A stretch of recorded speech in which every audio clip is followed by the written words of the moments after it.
In this video, we're going to take a look at how to do calculations involving colligative properties, how to calculate the freezing point depression and the boiling point elevation. So we know the freezing point is directly related to the molal concentration. As more particles are dissolved in, we know there is a direct relation with how much the freezing point goes down. That freezing point, the freezing point depression, is how much the freezing point has changed as that solute is added in. And each solvent has its own freezing point depression constant, which we already discussed for water, is 1.86 degrees Celsius for every molal. And so in order to find our freezing point depression, how much that temperature has changed, we can take that freezing point depression constant, the molality of the solution, and then I, the number of particles from which we get from the solute. So for a molecular compound, where it just breaks down into molecules, it's a 1 ratio. But for like sodium chloride, where it actually breaks up into 2 different ions, we put 2 in for I because it's breaking into 2 pieces. Or if it's like magnesium fluoride, MgF2, well, it breaks up into 3 pieces. So you'd get 3 parts going into solution. So we'd put in 3 for I.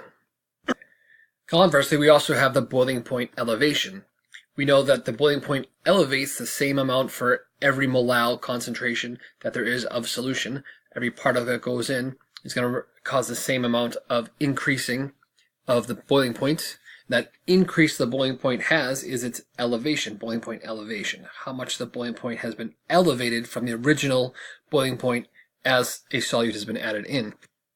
And just like with the freezing point depression constant, there's also a boiling point elevation constant, Kb. For water, we know it's 0.512 degrees Celsius per molal.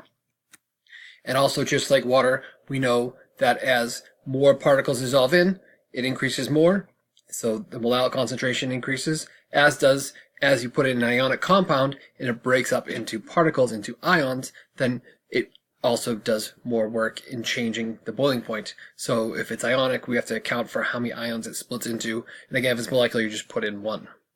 So let's take a look at how to do one of these calculations for each. We'll kind of mix them in together and look at the same solution for them both. It's a lot of little steps, but nothing overly complicated. So for this given solution, we have 39 grams of calcium fluoride that is dissolved into 750 milliliters of water. What is our freezing point? What is the boiling point? So let's list out our knowns and our unknowns. And again, we're trying to find the freezing point and the boiling point of this now solution from that 39 grams of calcium fluoride being dissolved in and the 750 milliliters that is dissolved into. So it takes a few different equations to figure out how to get our new freezing point to our new boiling point. So we know that in order to get our new freezing point, we need to take the original freezing point and subtract how much that freezing point has been depressed, how much the freezing point has changed. Same thing to find our new boiling point, so we're going to take the original boiling point and we're going to add how much the boiling point has been changed. However, before I can do that, I need to figure out how much the freezing point has changed using the freezing point depression constant, the molality, and the number of particles that are going into solution. And I need to find out how much the boiling point has been elevated. Again, taking the boiling point elevation constant, the molal concentration, and the number of particles that are being dissolved in.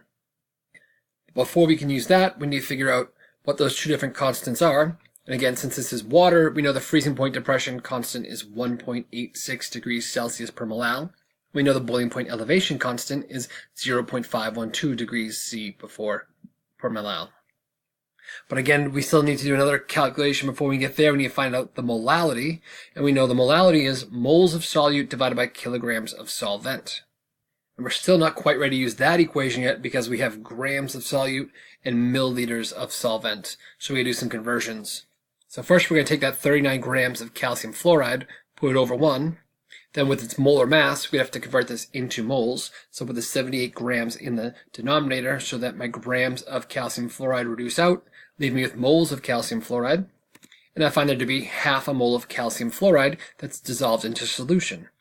And now we have to also convert our water because I need kilograms of solvent and I have milliliters. Well, I know my 750 milliliters, I'm going to take it, put it over 1. And I know that every milliliter has a mass of 1 gram. So now my milliliters reduce out, leaving me with grams of water.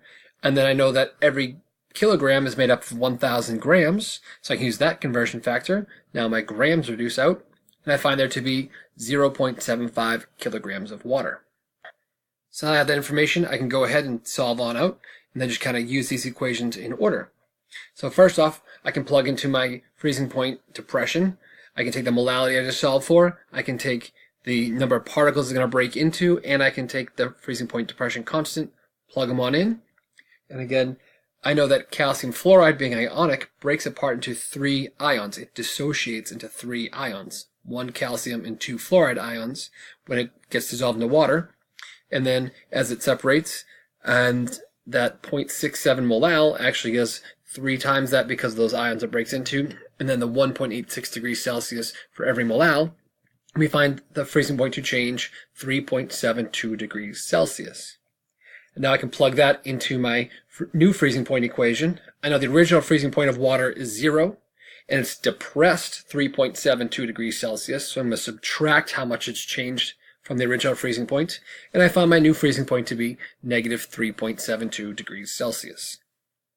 And the boiling point is very similar. Again, we can take the boiling point elevation constant, the molality, and those 3 particles it breaks into, and plug them into the equation, and I find the boiling point changes 1.024 degrees Celsius.